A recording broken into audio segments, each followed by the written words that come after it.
Mtazamaji wa channel yetu ya KKKT KMG Bukoba Online, karibu katika mazungumzo haya. Tunaenda kuzungumzia hasa ile siku ambayo imesubiriwa kwa hamu kwa takriban miaka miwili, ambayo ni siku ya vijana na askofu wa Dayosisi ya Kaskazini Magharibi. Na hapa tayari tuko na mratibu wa kitengo cha vijana, na yeye ataenda kuzungumza kwa kina kuhusiana na siku hiyo ya vijana na askofu. Mimi naitwa Eliud Henry, nitakaye kuongozea mahojiano haya, lakini pia mratibu wa kitengo cha vijana. Karibu, Bwana Yesu asifiwe. Amina. Ninaitwa mchungaji Jonathan Ntware, ni mratibu wa kitengo cha vijana wanafunzi katika Dayosisi ya Kaskazini Magharibi. Kuna tukio ambalo limesubiriwa kwa hamu. Tukumbushe, mara ya mwisho ilifanyika lini na mpaka sasa hivi imepita muda gani? Tukio hili linafanyika kila baada ya miaka miwili. Sasa huu ni mwaka wa pili umekamilika, tutapokwenda sasa kusherekea siku ya vijana askofu katika Dayosisi. Kwa ni tukio kubwa ambalo tumelisubiria, vijana wengi wamelisubiria kwamba liweze kufika, na tunaamini kwamba tarehe imeshafika, imekaribia, ambayo tarehe 22 mwezi wa 8 Jumamosi ijayo mwaka huu wa 2026. Na litafanyika kwa utaratibu gani au litafanyika katika muundo upi? Karibu. Asante. Vijana wote katika Dayosisi wamealikwa kuhudhuria hiyo tukio. Watasafiri toka katika majimbo yao na watafikia katika nyumba ya vijana Bukoba, ambapo maandamano yataanzia saa 2 kamili asubuhi. Wataandamana mpaka pale kanisa kuu, na mgeni wetu baba askofu Abelio Kesho Mshahara ndiye mgeni rasmi wetu, ndiye atapokea maandamano hayo, na mara tu baada ya kupokea maandamano itaanza ibada ya ufunguzi ambayo pia itaongozwa na baba askofu mwenyewe. Maandalizi mpaka sasa hivi yamefanyika kwa kiwango gani, lakini pia yakoje? Mpaka sasa maandalizi yetu yako vizuri. Tunamshukuru Mungu, maandalizi yako vizuri. Kamati zimeshakaa mara nyingi na zimeshaweka mipango yote vizuri. Tuna washukuru waliotuwezesha, hasa majimbo yetu ya Dayosisi yamefanya kazi nzuri ya kutuwezesha, na michango mingine toka kwa vijana wenyewe kwa ajili ya kusupport hiyo siku iweze kufanyika vizuri. Kwa hiyo mpaka sasa maandalizi yako vizuri. Unaposema kwamba vijana watasafiri kutoka majimbo yote, je, ni vijana kutoka majimbo yote au kuna mchujo labda ambao umeshapita tayari? Sawa, asante. Katika hilo mchujo umeshatangulia. Mchujo umeshafanyika kwa kila jimbo, na kila jimbo lina kundi moja tayari kuwasilisha katika Dayosisi. Kwa hiyo kila jimbo na kundi moja ambalo watakuja nalo kwa upande wa Biblia, kwa upande wa nyimbo 2 set song na wimbo wa kutunga wa asili. Lakini pia mwaka huu tumeboresha kitu kingine, tutakuwa na mashindano ya wimbo wa chaguo. Katika wimbo wa chaguo huo tunalenga vijana waimbe kwa kutumia vyombo vya kisasa, magitaa, drums na mengine ambayo wanaitumia katika muziki wa kisasa, na lengo letu ni kuona hivyo vyombo vinatumikaje kanisani. Kwa sababu tayari vyombo wanavyo kanisani, lakini tunataka tuone wanapovitumia kule kanisani ni katika mpangilio ulio mzuri ambao unaruhusu waimbe kwa sauti zisikike, vyombo vipigwe kwa pasipo kuumiza hata washarika ndani ya kanisa. Kwa hiyo lengo tunataka tupale washindane, tuone vyombo vinavyotumika huko sharikani na kwenye mitaa wanavitumiaje vijana. Kwa hiyo watashindana wao, mshindi wa kwanza wa wimbo wa chaguo atapewa zawadi, wa pili na wa tatu. Kwa hiyo jambo jipya hiyo hatukuwa nalo miaka ya nyuma, lakini sasa tumeanza kuwa nalo kwa sababu vyombo vimeshakuwa tayari, vinaonekana katika mazingira yetu. Kwa hiyo ni vizuri tuanze kuvipima hata kitaalamu. Asante sana. Hasa katika huo wimbo ambao umesema kwamba wanatakiwa kutumia vifaa ama vyombo, kutokana na jiografia ilivyo au maeneo mbalimbali, je, mna uhakika kwamba kila jimbo litakuwa na vyombo vya kisasa?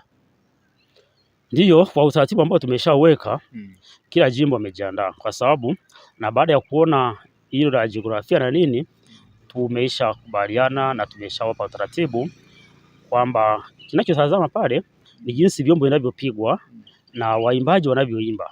Kwa hiyo tumewaruhusu vijana wengine ambao hawatasafiri na vyombo moja kwa moja, watakuja merekodi ule mziki kwa maana ya beat. Kwa maana ya beat watatumia huu, lakini wenyewe kuimba kwao watakuwa naimba live. Watashika maiki na kuanza kuimba live kwa kiongozwa na ile beat ambayo imeshaandaa tayari. Na wale ambao wataweza kubeba majitaa watayatumia pale kanisani. Asante sana. Umesema wimbo wa set song. Wimbo wa set song unatokea wapi na wimbo namba ngapi labda? Wimbo wa set song umetoka katika kitabu cha Tumwabudu Mungu Wetu, wimbo namba 7. Ndio utakaoimbwa hiyo siku na kushindaniwa. Na unaposema wimbo wa pili unamaanisha nini? Wimbo wa pili kwa maana ya kwamba tunapoimba set song, baadaye wimbo wa pili unakuwa ni wimbo unaoimbwa kwa kufuata ala za Kiafrika ama melodi za Kiafrika. Toka popote pale.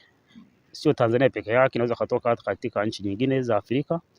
Ndio maana ya wimbo wa pili. Huo natunga na tayari wakisha tunga hiyo siku ya mashindano pia wanawasilisha noteni zake kwa waamuzi. Waamuzi wanazisoma na baadaye kuona walivyotunga huo wimbo ndivyo wanavyoimba, ama basi wanasema ni wimbo labda wa Kisukuma lakini wanavyoimba na wanaimba Kigogo. Kwa hiyo ndio maana ya wimbo wa pili. Na hizo nyimbo zisaidia pia kutunza utamaduni wetu wa Kiafrika. Sio tukahama jumla tukahamia kwenye mziki wa kimagharibi zaidi tukasahau hata mziki wa kwetu wa Kiafrika. Ndio lengo lake.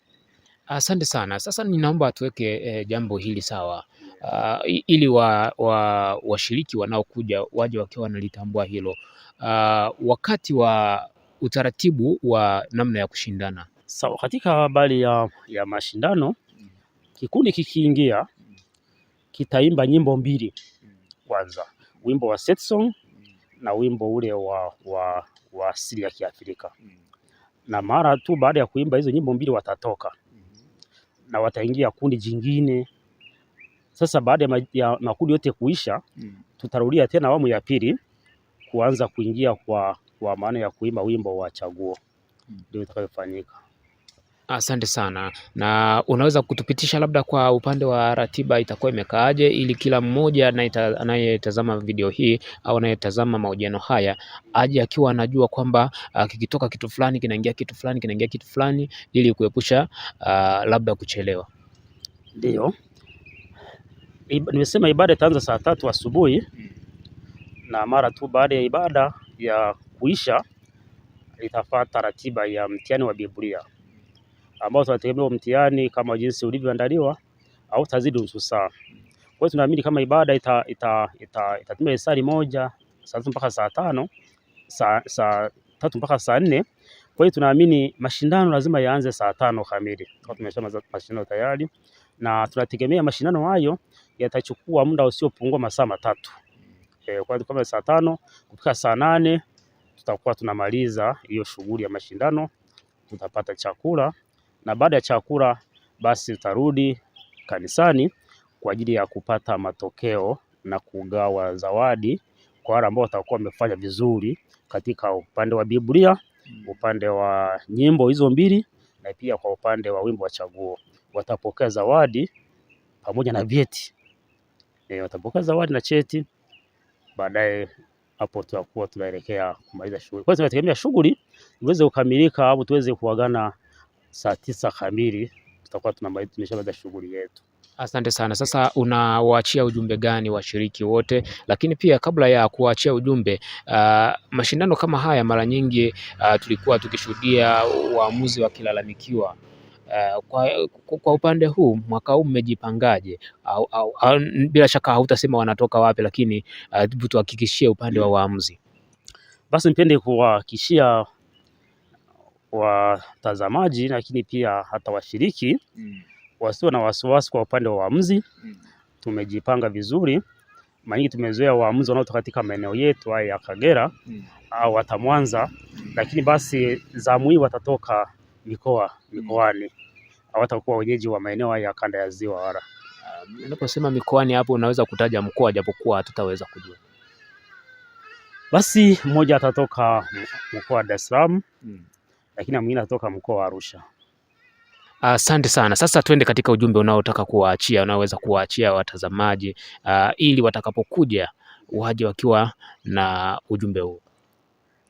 Asante ndugu mwandishi na mtangazaji. Ujumbe unaweza kuachia watazamaji pamoja na vijana watakao kuja ni unatoka katika kile kitabu cha Isaya sura ya 60 mstari wa kwanza unaosema ondoka uangaze. Asante sana mtazamaji, ondoka uangaze ndio ujumbe ambao ametuachia mratibu wa kitengo cha vijana wanafunzi. Na sisi kama KKKT KMG Bukoba Online TV tutakuwepo kwa ajili ya kuhakikisha kwamba tunakuhabarisha kila kitu. Hakikisha una subscribe leo ili hiyo siku uweze kupata notification kwamba mambo tayari yameshaenda hewani. Mimi naitwa Eliud Henry, nikusie uendelee kufuatilia matangazo yetu, lakini pia tutakuwa pamoja na wewe katika siku ya vijana na askofu wa Dayosisi ya Kaskazini Magharibi Dr. Abednego Kesho Mshahara. Karibu na asante sana.